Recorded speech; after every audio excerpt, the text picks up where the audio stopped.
Pacheco, o que Vossa Excelência está esperando para convocar uma sessão conjunta específica para ler o requerimento da CPMI do 8 de janeiro?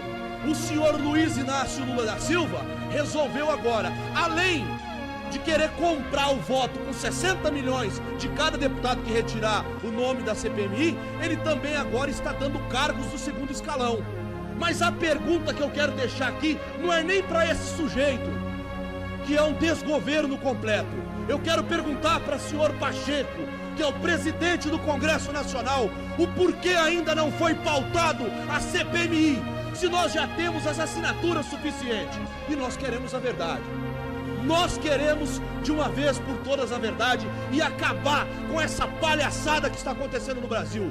O nosso país não é chiqueiro de porco para ser comandado por um imundo que não respeita nem a família e nem a lei. Nós estamos cansados disso. Esse cidadão que chegou à presidência da República, sabe-se Deus como, resolveu meter o pitaco no SUS, resolveu comprar deputados para tirar o nome da CPMI. Mas eu garanto e deixo esse recado ao senhor presidente Luiz Inácio Lula da Silva: nós somos a pedra que vai estar no seu sapato todos os dias. Nós queremos que a verdade venha à tona e estamos perplexos assistindo um movimento desse desgoverno que, primeiro, oferece dinheiro. Oferece 60 milhões para cada deputado aí que retirar sua assinatura. E agora oferece cargos de segundo escalão, para que deputados que já assinaram retirem sua assinatura. Alguns já retiraram, mas muitos mais assinaram depois. Esse governo não tem base e esse governo está se pelando de medo da CPMI, que foi de iniciativa do meu colega, amigo, o deputado André Fernandes, que está aqui presente. Parabéns a todos que assinaram, todos que têm coragem e que lutam pela verdade nesse país. Agora nós estamos assistindo pessoas sendo liberadas da prisão, do presídio, com tornozeleira, com restrições a usar as redes, sem acesso a passaporte e muito mais. Enquanto pessoas como Sérgio Cabral, condenado a mais de 400 anos, está liberado e pode usar as redes sociais, tem direito a tudo, não tem restrição. Que tipo de justiça é essa? Sobre a ação, sobre a investida do governo federal para pressionar, chantagear os parlamentares a retirarem as suas assinaturas da CPMI do 8 de janeiro. Primeiro, foi falado abertamente que esses novos parlamentares que assinaram a CPMI do 8 de janeiro não teriam as suas emendas parlamentares liberadas, emendas essas no valor de pelo menos 13 milhões de reais. Após isso, veio Globo News, Rede Record e todos os jornais e veículos de imprensa e dizem abertamente: governo federal começa a negociar cargos de segundo e terceiro escalão para que deputados retirem as suas assinaturas. Hoje, pasmem senhores, hoje começou a sair Revista Oeste, Antagonista e todos os outros veículos de imprensa dizendo: governo Lula já começou a distribuir cargos em troca dos parlamentares que retirarem as suas assinaturas da CPMI do 8 de janeiro. Por que essa investida? Senhores, vocês que estão nos assistindo, saibam, é uma queda de braço muito pesada. Muito pesada. Mas até hoje, e eu digo isso com muito orgulho, até hoje o governo conseguiu retirar 4 assinaturas.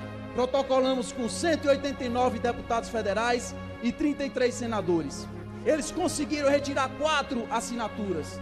Pois bem, senhor presidente e nobres parlamentares, conseguimos adicionar 7 novas assinaturas no nosso pedido de CPMI e mais 2 senadores. Então hoje, atualizando o número, são 192 deputados federais querendo as investigações dos atos de ação e omissão do dia 8 de janeiro e 35 senadores da República. Pacheco, o que Vossa Excelência está esperando para convocar uma sessão conjunta específica para ler o requerimento da CPMI do 8 de janeiro? Eu queria fazer a minha manifestação de protesto em relação à condição do presidente do Congresso Nacional, no caso o senador Rodrigo Pacheco. Ele tem que instalar a CPI que trata daqueles atos do dia 8 de janeiro que não foram suficientemente esclarecidos. Hoje, há informações na imprensa, há um trabalho sendo feito, os levantamentos sobre a situação verdadeira, e se sabe que a ABIN, Agência Brasileira de Informações, passou informações, levantou a questão e o governo federal não tomou providências para evitar atos. Tem pessoas que não foram presas e são responsáveis, e tem pessoas presas que são inocentes. Portanto, esclarecer. Por que ter medo do esclarecimento? A população que muitos nos perguntam, né, com relação à CPMI do 8 de janeiro. Por que ela é automática e não foi instalada até agora? Porque a comissão parlamentar de inquérito, mista, no caso, que é a do Congresso Nacional, ela precisa de uma sessão do Congresso Nacional.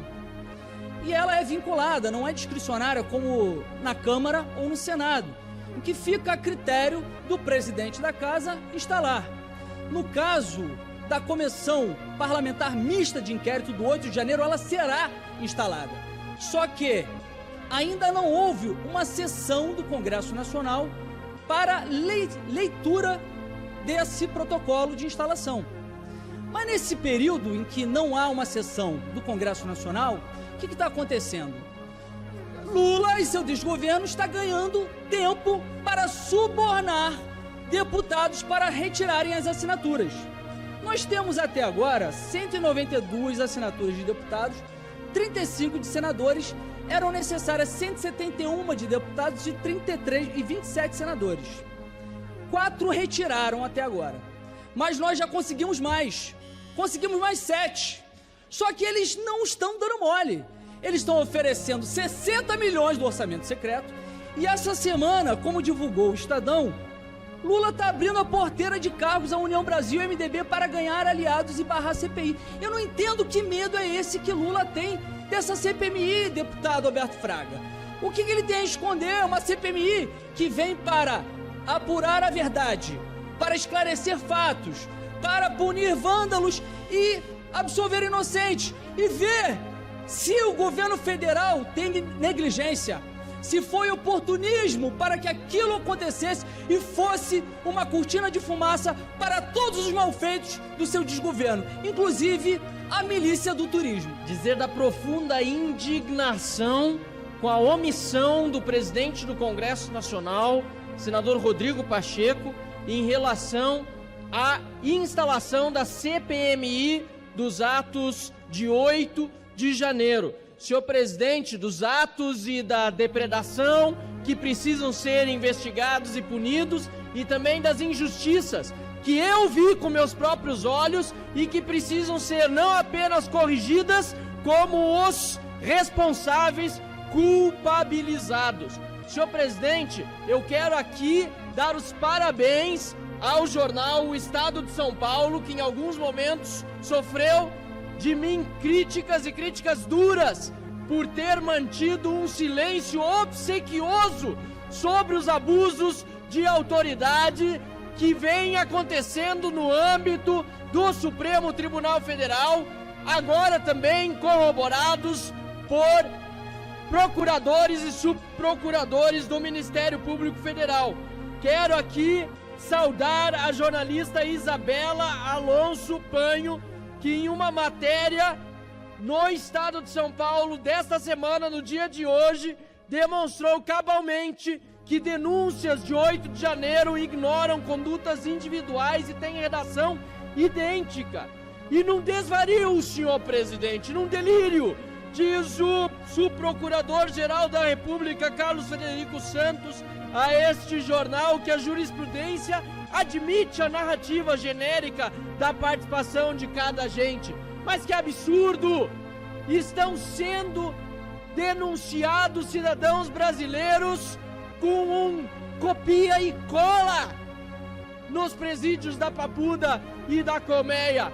copia e cola simplesmente de denúncias, deputado Osmar Terry, deputado Evair de Mello, que não se admite na legislação penal brasileira. Como muito bem diz aqui na própria matéria a advogada e professora de direito penal Maíra Zapater, toda pessoa tem o direito de saber exatamente qual é o fato que está sendo imputado a ela e qual a classificação jurídica disso, e que se estamos falando em preservar a democracia e preservar o direito das pessoas, as garantias da Constituição têm de ser preservadas, ainda que isso implique como consequência não conseguir punir. Senhor presidente, abusadores do Ministério Público e do Supremo Tribunal Federal precisam ser chamados à responsabilidade, e é papel desta Câmara dos Deputados e do Congresso Nacional fazer com que sejam cessados os abusos de autoridade. Se Rodrigo Pacheco está omisso, Arthur Lira não poderá fazer o mesmo.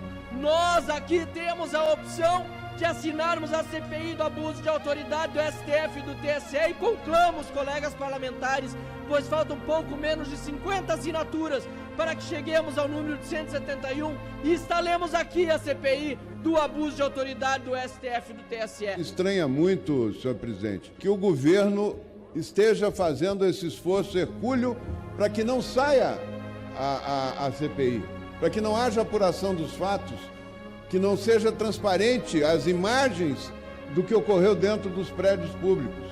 Eu, como ministro, vi hordas sindicalistas destruir prédios da esplanada, assisti da minha janela prédios sendo incendiados. Senhor presidente. E no período do presidente Michel Temer. Então eu agora gostaria que as coisas fossem esclarecidas. Assinei a CPMI, quero a apuração dos fatos. Não dá para deixar passar em branco uma situação tão grave, tão séria como essa. Subo essa tribuna hoje para fazer provavelmente o meu discurso mais importante até aqui. Eu gostaria de pedir a renúncia do ministro da Fazenda, Fernando Haddad, antes que a desgraça seja demais, como foi no governo Dilma. O modelo implantado por Dilma está sendo repetido agora por Haddad. Mas mais que narrativas que os petistas gostam de implementar nessa casa, factoides, eu trouxe fatos, deputado André Fernandes. Segundo o boletim Focus, o IPCA desde a eleição, a projeção para 2023 era de 4,94, agora é de 5,96, uma alta de 21%. A Selic, que se projetava em 11,25, está em 12,75. O déficit primário, ou seja, o descontrole das contas públicas, piorou em 100%. Saiu de 0,5% do PIB para 1% do PIB. Uma desgraça anunciada. O Ibovespa, a Bolsa de Valores, que reflete a expectativa futura das nossas empresas, já caiu quase 10%. O PIB, que em 2022, que dizem que foi, a herança maldita de Bolsonaro, Bolsonaro entregou um PIB de 2,9% de crescimento. Lula, a expectativa para 2023, caros colegas, é de apenas 0,89%. Uma queda de quase 70% na perspectiva do PIB. Mas vamos falar de emprego. Emprego, o governo Bolsonaro em janeiro de 2022 criou 167 mil empregos. Fernando Haddad já conseguiu diminuir isso a mais de 50%. Em janeiro deste ano foram criados apenas 83 mil empregos nesse país com carteira assinada. Índice de confiança do consumidor, do empresariado, de confiança de serviço, todos caindo a níveis de pandemia. Ou seja, Fernando Haddad, se você gosta do seu país, renuncie. O senhor é um incompetente. Disse que colou para passar numa prova. Não tem capacidade de gerenciar a economia do nosso país. E como cereja do bolo, mas não menos importante, quem criticava o preço da gasolina, agora entrega uma alta de quase 10% na bomba. Renuncie, Haddad, antes que seja tarde demais e a miséria se espalhe pelo nosso país. Tenha um pouco de honra e renuncie. Estamos aqui com outro assunto hoje em voga, que é uma portaria 230, do dia 7 de março, do Ministério da Saúde. Uma portaria que vai ser utilizada, ou pretende ser utilizada, de forma transversal, para conseguir burlar algo que, nesse Congresso, a esquerda já sabe que não tem maioria para aprovar. É a questão da ideologia de gênero, querem doutrinar nossas crianças e agora, não satisfeitos em usar as escolas, deputada Coronel Fernanda, querem usar o SUS. O SUS para doutrinar a criança, o SUS para impor uma ideologia que é nefasta, que não tem nada de ciência. Mas a deputada Cristonieto já conseguiu apoio e nós vamos conseguir votar aqui o PDL 70, que vai sustar essa portaria, porque nós não vamos permitir que o SUS seja usado para doutrinar crianças, servidores públicos, quando no Legislativo a esquerda não tem maioria para aprovar essas medidas. Vamos continuar lutando. É possível preservar o Estado democrático de direito, violando o próprio Estado de direito? Não posso me calar mais uma vez e chamar a atenção para a evidente violação do Estado de direito que tem sido emanado do Supremo Tribunal Federal. Concretamente, o que trago aqui para essa Casa do Povo, matéria do Estadão de ontem como exemplo, denúncias do dia 8 de janeiro ignoram condutas individuais, têm textos idênticos e põem garantias em risco. Vou além, senhoras e senhores deputados. O UOL nos traz a entrevista de 6 motoristas de ônibus que tiveram seus veículos apreendidos e abre aspas, só fui fazer um trabalho, diz motorista de ônibus apreendido no dia 8 de janeiro. Na quinta-feira passada, o senhor ministro Alexandre de Moraes pronunciou a seguinte frase no plenário do Supremo: aquele que pratica crime mais leve terá sanção mais leve, aquele que praticou o crime mais grave terá sanção mais grave, e aquele que não praticou, eventualmente o nome constou e não houver provas disso, será imediatamente solto e absolvido. É um absurdo, é um evidente abuso que está acontecendo em nosso país e parcela considerável da imprensa se cala diante dos abusos cometidos por parcela considerável do Supremo Tribunal Federal, especialmente pelo ministro Alexandre de Moraes. Ainda temos a prisão do ex-ministro da Justiça Anderson Torres, enquanto nesse exato momento o estado do Rio Grande do Norte passou uma madrugada terrível e tem sido atacado por criminosos contumazes que teimam em violar o Estado de Direito. É preciso ficar claro que essa Casa do Povo deve estar atenta aos abusos cometidos pelo Poder Judiciário. Não tem nenhum receio em dizer. É preciso individualizar, particularizar condutas para só após responsabilizar as pessoas. E isso não tem acontecido. O terror, o crime organizado está comandando o nosso estado do Rio Grande do Norte. Infelizmente, os moradores de dezenas de municípios do estado não dormiram essa madrugada, aterrorizados por atos dessas facções criminosas nos 4 cantos do Rio Grande do Norte. É um absurdo o desgoverno do PT implantado no nosso estado. Basta de cortina de fumaça, basta de criar factoides querendo dizer que estão, sim, garantindo a segurança da população. Mentira! Bens públicos e privados sendo deteriorados pela incompetência do governo. Foram mais de 50 atentados terroristas contra o patrimônio público e privado. Supermercados, lojas, viaturas, postos policiais foram da Justiça do Estado, ônibus, veículos, maquinários públicos incendiados. Atenção, senhores ministros do STF, isso sim é que merece a atenção de vossas excelências. Isso sim é ato terrorista e não os patriotas que vossas excelências deixaram presos de maneira injusta. Por quê? Que em 2 meses deste desgoverno Lula invadiram mais do que os 4 anos do governo Bolsonaro. Nós queremos saber.